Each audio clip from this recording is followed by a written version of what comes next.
makanya Indonesia ini dalam percaturan dunia terbaru. Wong pinter-pinter ini betul neng Jerman sebulan yang lalu bahas krisis masa depan dunia. Kesimpulannya akan ada krisis besar di dunia. Satu, krisis pangan, yang kedua krisis air, yang ketiga krisis energi. Itu tahun 45 sampai tahun 50 itu benar-benar akan terjadi krisis tiga besar itu. Dengar Wong Indonesia ora dihitung. Ketika membicarakan krisis besar dunia, wong Indonesia gak dijak omong. Kenapa? Ya wong Indonesia itu pasti akan selamat dengan tiga krisis besar itu. Kenapa? Air melimpah, makanan melimpah, energi melimpah. Tadi sesuk ini donya krisis. Iku wong iku mrene kabeh, golek banyu rene, golek panganan kene, golek energi kene, banyu ning Blitar turah. Jaluk banyu model apa ning kene ono. Mulai banyu biasa sampai banyu kendel ono. Apa? Lah gitu banyu apa sing ra ono ning kene? Mulai banyu biasa sampai banyu suwuk ono. Nggih. Wong ini delok Indonesia ini turah nopo-nopo. Orang tidak pernah berpikir, orang mau ngombe bensin soalnya, ngombe banyu air kita turah. Nggih, lho niki Indonesia. Energi turah kita. Energi kita punya energi matahari. Ini duwe 12 jam setiap hari tidak pernah kehilangan matahari, dan kita punya peredaran matahari terpanjang karena kita punya tiga perbedaan waktu timur, waktu tengah, waktu barat. Jadi punya peredaran matahari paling panjang. Energi angin, kita punya pantai terpanjang di dunia. Kayak kitiran mesti muter di keliling pantai. Kurang apa? Pangan, apa menenek wis muni pangan. Makanan terbanyak ada di Indonesia. Wong Cina diembargo karo pemilik gandum, orang mangan. Wong dia tidak bisa mencukupi kebutuhan gandumnya. Mangan kondi makanya wong kono nek menghargai makanan luar biasa. Gandum ditepungke terus diodot dadeke mie, mangane ngangge sumpit mangkoke cilik. Soalnya nek nganggo piring terus dicawuk cepet entek. Lho budaya itu. Fit dunia kasanan itu ya Allah. Halo yo aku ora jaluk sih kae. Lah makanan di Indonesia apa sih ora ono sampean? Minta makanan apa sak bumbune lengkap, ora perlu impor. Empon-empon ono kabeh. Ora entuk mangan apa-apa, parine dipangan manuk, mangan jagung entek, mangan uwi entek, mangan telo entek, mangan talas entek, mangan gembili entek, mangan suwak. Iki lagi latihan mangan porang.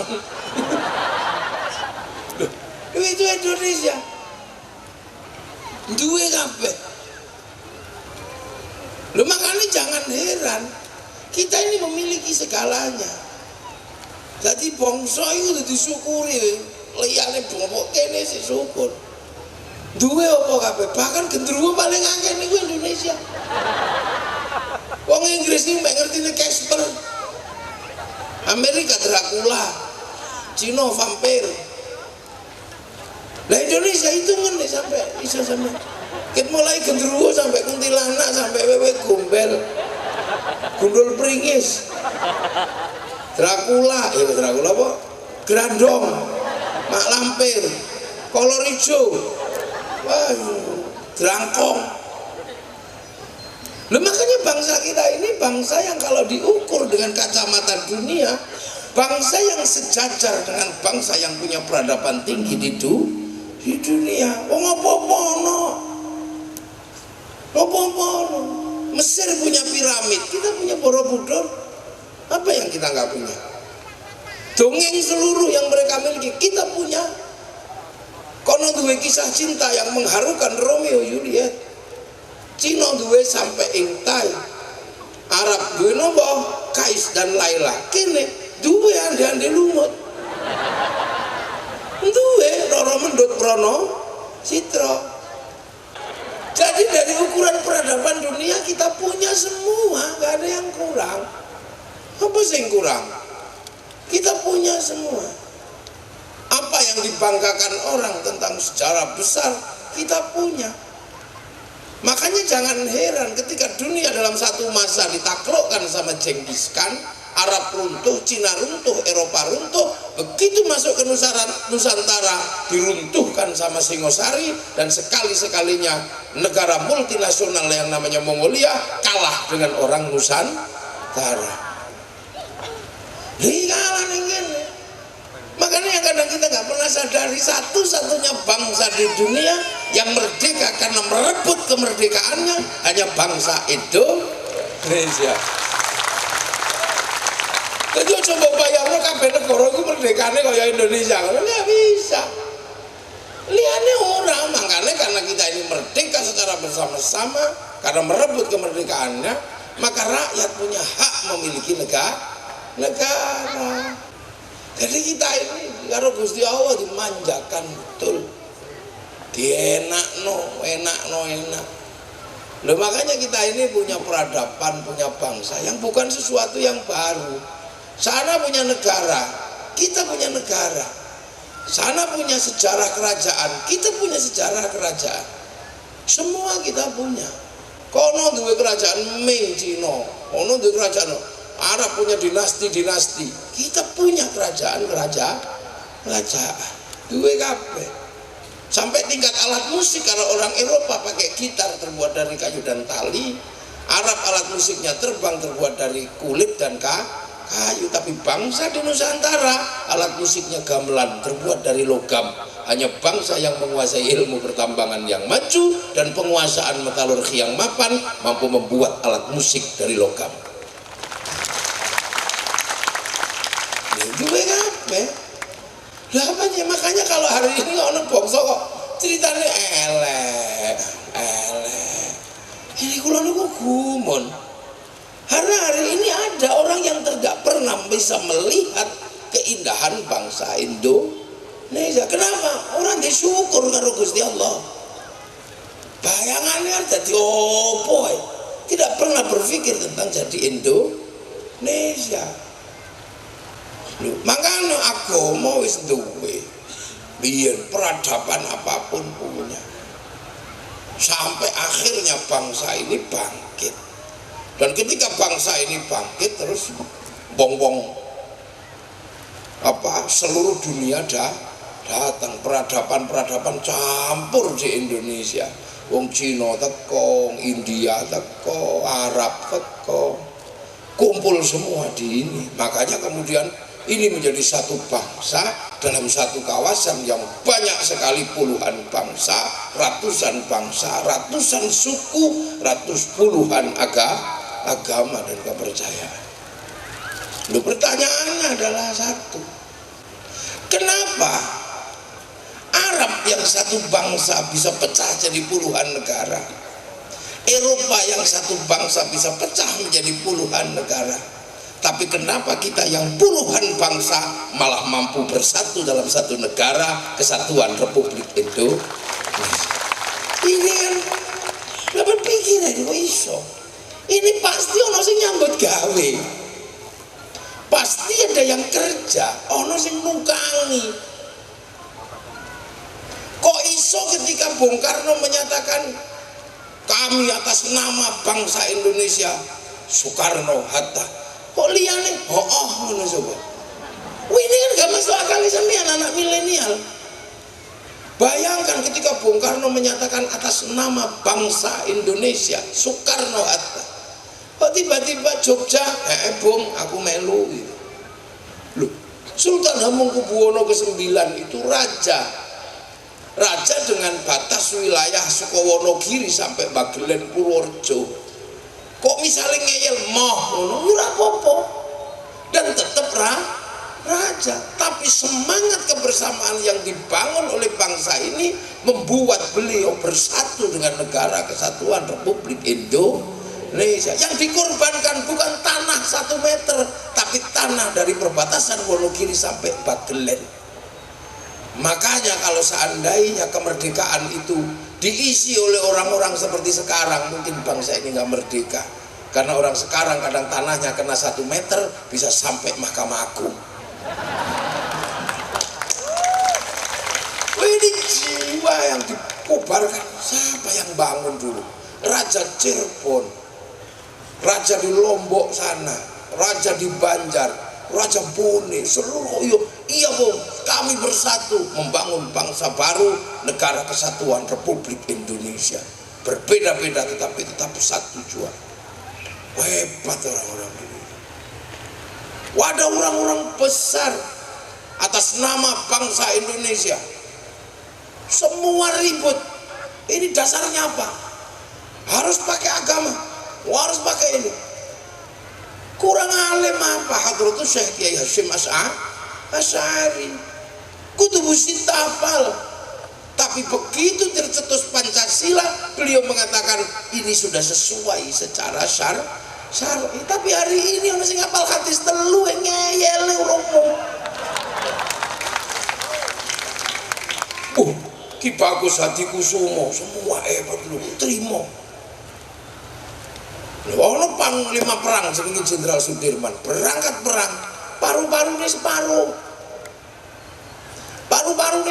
berangkat perang, wis ora mikir mati ya. Gerilya mulai dari perbatasan Banyumas sampai Malang itu bergerilya. Paru-paru ini separuh, gak iso mlaku, ditandu. Orang-orang seperti inilah yang akhirnya membuat bangsa ini bisa bangkit dan bersatu. Saiki BPJS kurang sakit ngamuk kok. Dari bangsa zaman berubah sampai kebagian zaman milenial. Makanya kalau mengukur bangsa ini kita ukur mundur ke belakang. Bahwa bangsa ini bukan sesuatu yang sederhana tiba-tiba menjadi seperti ini. Mesti ono sing nukangi. Sing nukangi sapa? Sing nukangi bangsa ini menjadi bangsa yang santun, menjadi bangsa yang mengerti berbeda-beda. Sing nukangi mbah-mbahe dhewe, mbah-mbahe dhewe, nenek-nenek moyang kita. Makanya sudahi konflik politik. Perbedaan itu biasa, jangan terlalu serius. Khawatirnya nanti anakmu saling jatuh cinta mati.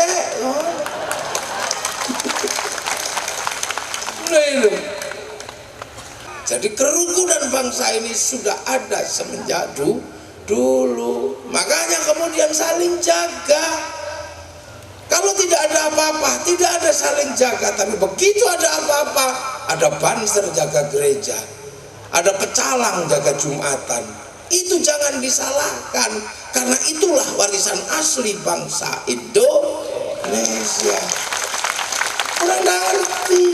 Begitu orang New Zealand sekarang jaga masjid. Karena apa? Ada konflik. Kalau nggak ada apa-apa, Ini dari dulu bangsa ini sudah. Loh, nenek moyang kita mengajarkan ini. Begitu setelah ini jadi, wong Islam teko. Orang Islam datang. Begitu orang Islam datang, ada pelajaran-pelajaran yang sudah jadi di sini. Di sana diajarkan wala yakhudhu ala ta'amil miskin, di sini sudah jadi mangan ora mangan kumpul. Makanya setiap ono wong kumpul mesti dikei mangan. Ini dikasih makan enggak ini Pak? Lho, jangan heran kalau orang sini punya terbiasa ngumpul. Apalagi para ulama menyadari betul punya potensi bangsa yang berbeda, punya gagasan besar, mesti dirukunkan.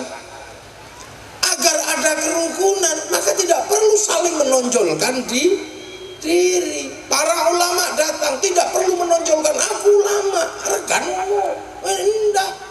Masuk ke bangsa ini, hidup bersama dengan bangsa ini. Seorang ulama menggunakan identitas bahasa Nusantara. Sunan Ampel punya murid Datuk Ribandang, geser ke timur bikin kerajaan-kerajaan sistem ro'iyah di sana. Khatib Dahyan geser ke Kalimantan, sistem ro'iyah di sana. Kemudian Aryo Abdillah teng Palembang bikin ro'iyah di sana, maka ini menghasilkan murid-murid para wali membangun sistem ro'iyah, musyarakah dan musyawarah. Akhirnya begitu terbentuk sebuah kawasan besar, kawasan inilah yang akhirnya disebut wilayah. Artinya apa? Inilah daerahnya para wali. Begitu dijajah Belanda, seluruh struktur para wali melawan ini semua. Begitu yang menjajah pergi, kawasan ini disebut, dikasih nama Negara Kesatuan Republik Indonesia. Ini sing ngatur sapa? Wilayah para wali. Terus kemudian sekarang ono peneruse para wali sapa?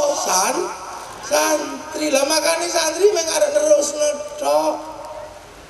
Terus caranya gimana? Rawat perbedaan ini, jangan sampai tercerai-berai. Apapun agamamu ada dalam lakum dinukum waliyadin. Apapun perbedaan sukumu ada dalam waja'alnakum syu'uban wa qabaila lita'arafu. Tapi menjaga hidup bersama harus dilakukan. Maka kemudian kita punya slogan besar, wa'tasimu bihablillahi jami'an wa la tafarraqu. Berpeganglah pada tali Allah dan jangan kamu tercerai-berai. Maka yang menjamin orang tidak tercerai-berai adalah tali Gusti Allah. Maka seluruh perintah Allah kita jadikan sarana agar tidak tercerai-berai.